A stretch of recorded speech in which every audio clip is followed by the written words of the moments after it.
Hello everybody, Tajri the Guy 3 here, and welcome back to the Pokemon Universe fanfic series that I made.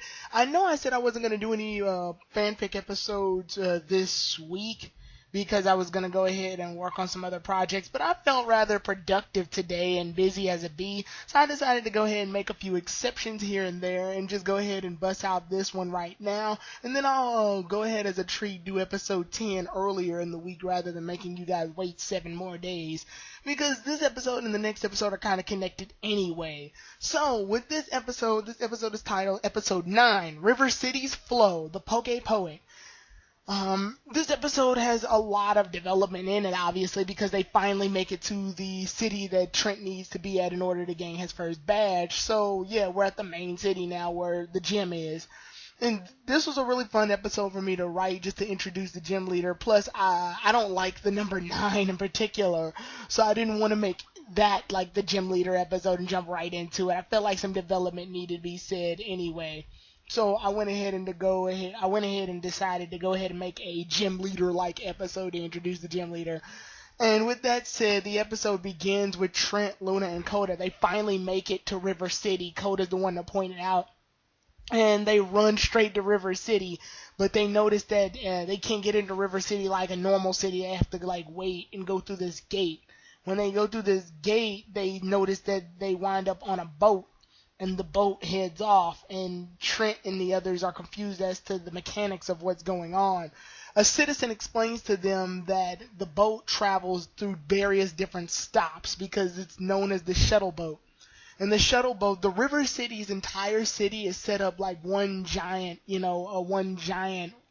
large, it's kind of like Pacific Town, if you will. Only difference is instead of logs connecting each of the buildings, it is just a body of water, and the ship has to stop there in order for you to get off. There's more than one shuttle, and it runs 24 hours a day, so people can travel to and fro to any place they need to go to. And one of the citizens actually gives Trent a map in order to tell him where each of the different places are, which shuttles go there, and what stops they are. Trent asks where the gym is, and he says that the citizen says that that's in stop 7, so all they need to do is wait. Coda, on the other hand, does not want to get off at that stop. He actually wants to get off at the beach, which is the last stop, and he wants to get off at the beach specifically so that he can take pictures of various different water Pokemon that live in River City. So with that said, Coda just goes ahead and takes a picture of Trent's map so that he can get off on the earlier stop. Luna, having nothing to do, just decides to go ahead and get off at the same stop as Trent. And it's funny, while they're on the boat just chilling, they see a lot of different water-type Pokemon. And when they do, Wooper comes up and out of the water and sprays Coda in the face and then leaves. It's funny because it also has play into what will happen later on during the episode. Trent gets off at stop 7 along with Luna, and these two girls that are sitting in front of the gym are angrily telling Trent that the gym leader isn't here today and that she's doing a poetry slam at another area, which is located at stop 4. So they have to go back to the bookstore in order to go there, and the girls are upset because they didn't get to listen to Flo's poetry slam. And yeah, that's the thing. Not only is she the gym leader, she's also the city's renowned Pokemon poet. And it said so on a billboard sign while they were on the boat. Luna saw it, but nobody else did, and she didn't think that much of it until they finally got to the gym. So now they get back on the boat and head back to the shuttle. While they're doing that, Coda is taking various pictures of a bunch of water Pokemon, but none of them are there's not a lot that are coming up. He gets pretty upset by this, but then sees that there's an old man, and the old man is fishing up a bunch of water-type Pokemon. And Coda tries to ask him who he is. He reveals himself to be Fisherman George.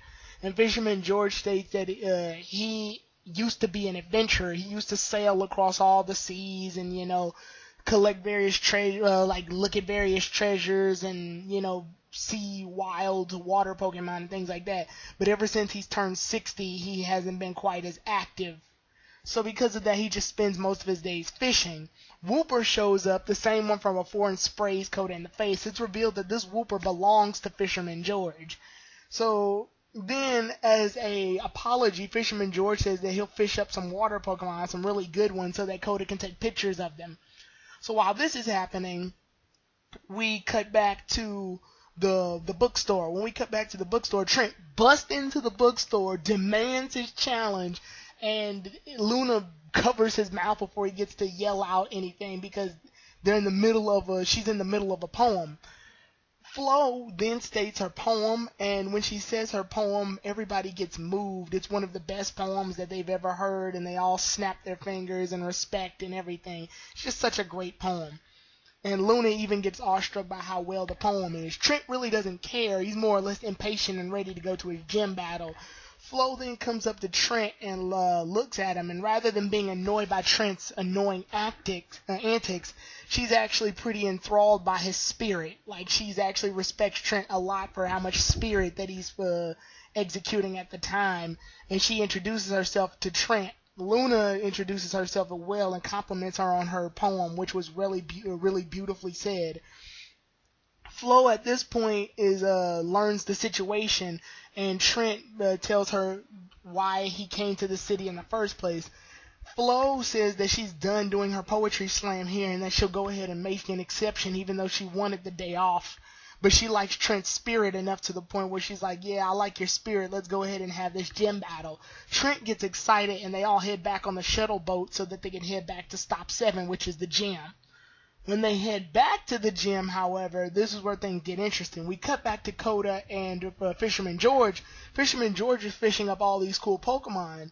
Unfortunately, he ends up fishing up a Magikarp. And when he fishes up a Magikarp, the Magikarp looks at them, and Fisherman George lets him go. And when Fisherman George lets him go, Wooper ends up spraying it with water gun on accident. It's happy and it's having fun, it's playing. It doesn't really care. It ends up spraying Magikarp with water gun. That gets Magikarp rather angry, and when Magikarp gets angry, he ends up evolving into Gyarados. So then all the people at the beach are terrified of this giant Gyarados that's using various different Hyper Beam and Water Gun attacks, and the Twisters and all these different attacks on the beach. So everybody starts to evacuate the beach at that point. But Gyarados is mostly attacking Coda and Fisherman George, and Coda tries to use Magnemite in order to fight it off. Unfortunately, Gyarados is way too strong and ends up knocking Magnemite out of the way. Gyarados then comes in and chases Fisherman George and Coda, and it looks really bad for both of them. Everyone evacuates and heads to the shuttle boat to leave. When Luna and Trent make it back to Stop 7, Flo is informed that there's a crisis happening at the beach. When she's informed of this, Luna states that to Trent that they remember that Coda was going to the beach as well, so that means he might be in trouble. When Luna tells Flo this, Flo goes ahead and lets Trent and Luna come with her in order to find out what's going on at the beach. The way she gets there, instead of using the shuttle boat, because the shuttle boats won't go to the beach now because it's being attacked by a Gyarados, Flo actually has her own motorboat.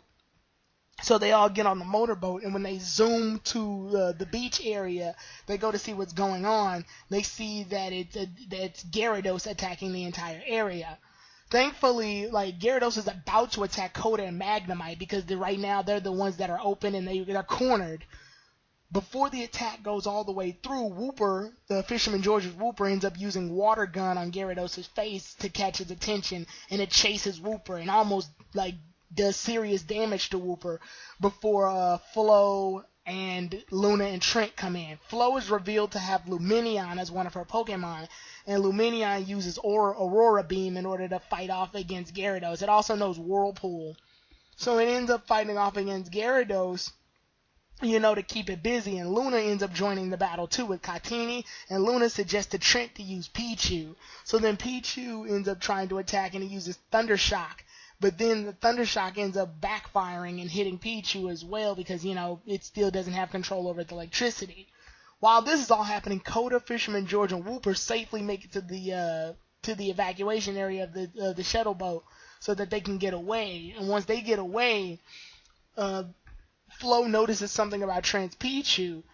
What she ends up doing, she asks Luna to buy some time, just buy a little bit of time, because Flo knows how to calm the Gyarados down, but she needs to feint it first. So Luna ends up using Katini to battle off against Gyarados, and Flo commands her Lumineon in order to help Katini in the fight by battling with itself, by battling Gyarados itself without any trainer commands. Flo then heads to Pichu and tells Trent to have Pichu lay down on its back. When Pichu does this, Flo then ends up giving Pichu massages on the cheeks. And when she ends up massaging Pichu's cheeks in certain ways, a lot of the static electricity starts to form up.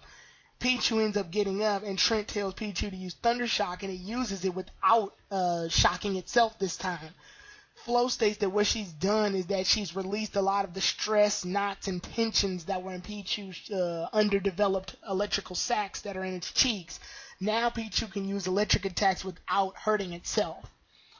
Luna's actually impressed by her knowledge of Pokemon and how she was able to do that. At this point, Flo regains command of her Lumineon and tells Lumineon to surround Gyarados in a whirlpool. And then she tells Trent to use Thunder Shock. Thunder Shock ends up hitting the whirlpool and does double damage because, water conducts electricity. So the electricity around the whirlpool ends up picking up and Gyarados ends up getting immobilized. And then she tells Lumineon to use Aurora Beam in the eye of the whirlpool so that it can hit Gyarados with full force damage, and Gyarados ends up fainting. Once Gyarados ends up fainting, Flo ends up jumping into the water and swimming closer to the Gyarados. She then tells Lumineon to use Aqua Ring around Gyarados in order to heal Gyarados' wounds, and then she starts to pet Gyarados and calm Gyarados down. She then at this point states that Gyarados is just really, really angry and confused now that it just evolved, and she tells Gyarados to swim off into a different area that will be more suited to its lifestyle because it's so big it can't live in River City. So Gyarados does just that and swims off. When Gyarados ends up swimming off, Luna is impressed by Flo's ability to calm that Gyarados down, and Flo even says a poem to send Gyarados off by while the sunset is going down.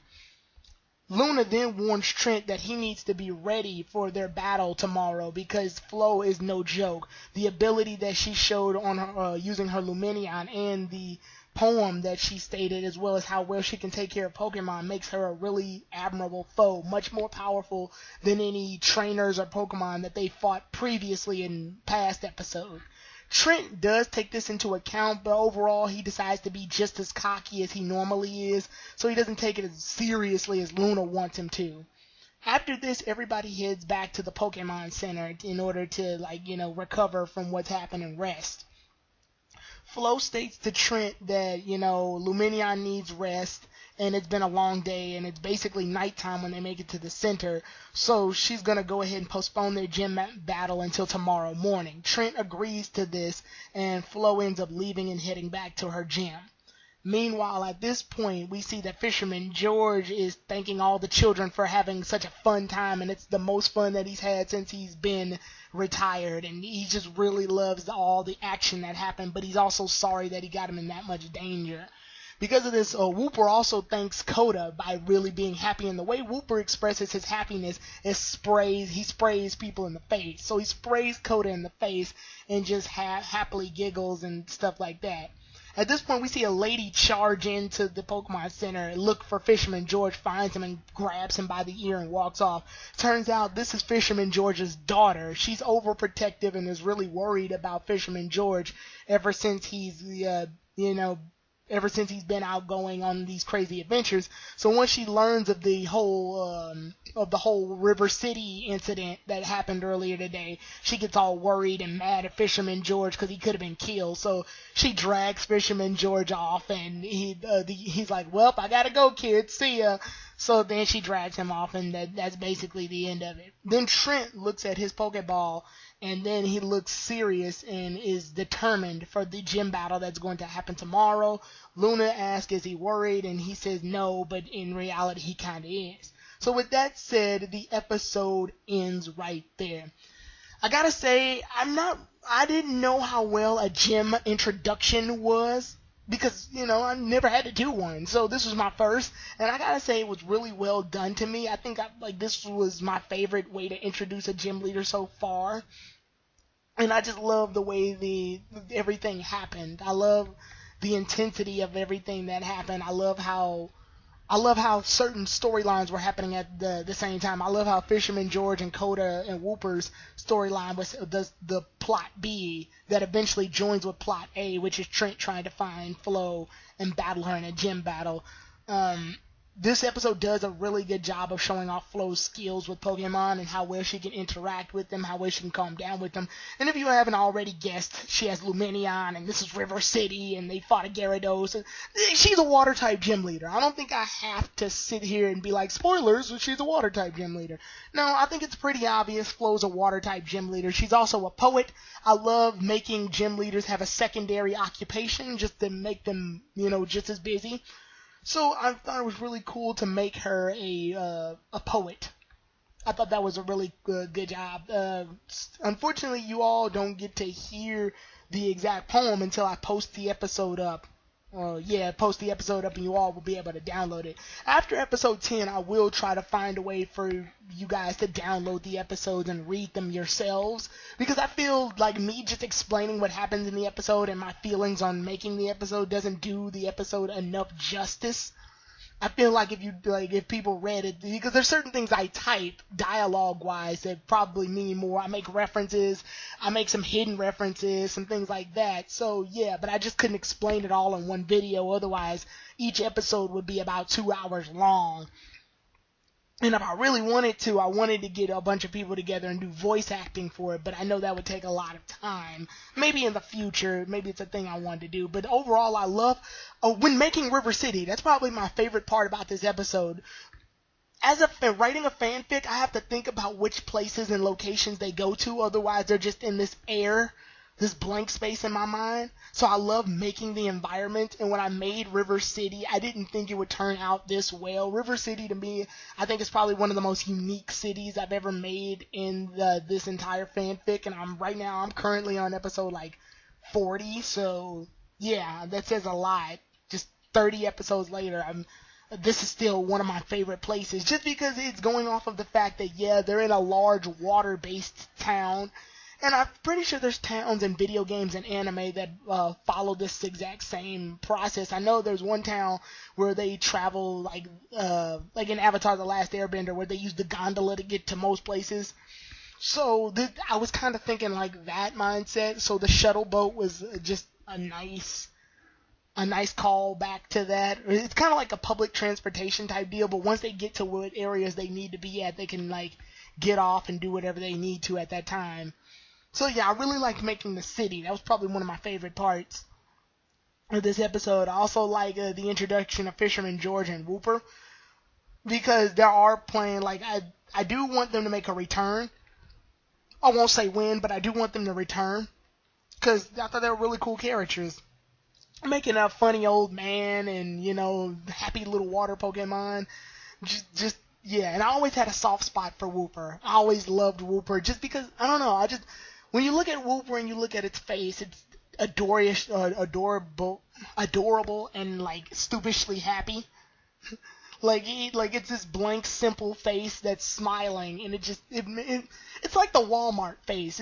You can't forget it. It's just this simplistic design on its face, but it brings me so much joy to see. So I made Whooper the very overly happy, but kind of dense. And what I mean by dense is that it's not aware of how serious the situation gets unless it gets to the point where a Gyarados is about to attack Coda and stuff. Overall, I had Coda fight for a little bit, so I thought that was a little bit of good development for him. But overall, things went south because, he's fighting a Gyarados.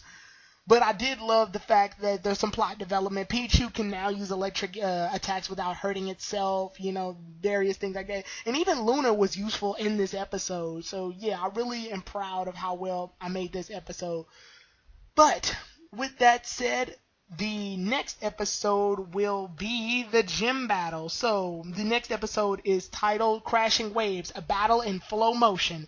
I'll see you all then, everybody. Tyrone the God, 3, out.